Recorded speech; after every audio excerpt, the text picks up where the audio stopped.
இங்க பாரு, இனிமே பூனை மாதிரி கத்துன அம்பிடுதான்.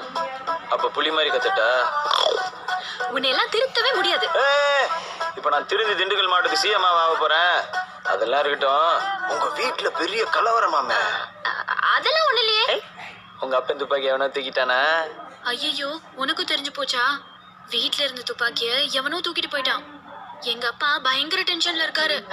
இருக்கணும்ல. நாசமா போக, அழிஞ்சு போக, என் கண்ணு முன்னாடியே பைத்தியம் பிடிச்ச தெருவுல பிச்சை தான் எடுக்கணும். ஏன் அவ்வளவு ஃபோர்ஸா போற? அவன் எவனா உனக்கு வேண்டப்பட்டவனா இருக்க போறான். எனக்கு வேண்டப்பட்டவனா? யாரு? நந்தா.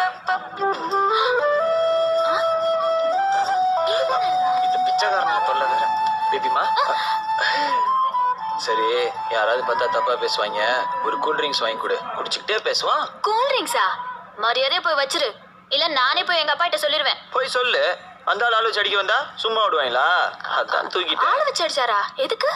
அதெல்லாம் எனக்கே மாமனாருக்கு நடுவுல இருக்க பிரச்சனை. நீ தலை கோவப்படாதம்மா. நான் துப்பாக்கி திருப்பி வச்சிடறேன். ஆனா ஒரு கண்டிஷன். என்ன? கல்யாணத்துக்கு முன்னாடி ஒரு ரிஹர்சல் பார்க்கலாமா? என்ன எப்ப பார்த்தாலும் அது நினப்பு. இந்த புளிச்ச தண்ணி பயில கல்யாணம், அவனுக்கு நான் தான் துணை மாப்பிள்ளையா போறேன். நீ துணை பொண்ணா வரணும்.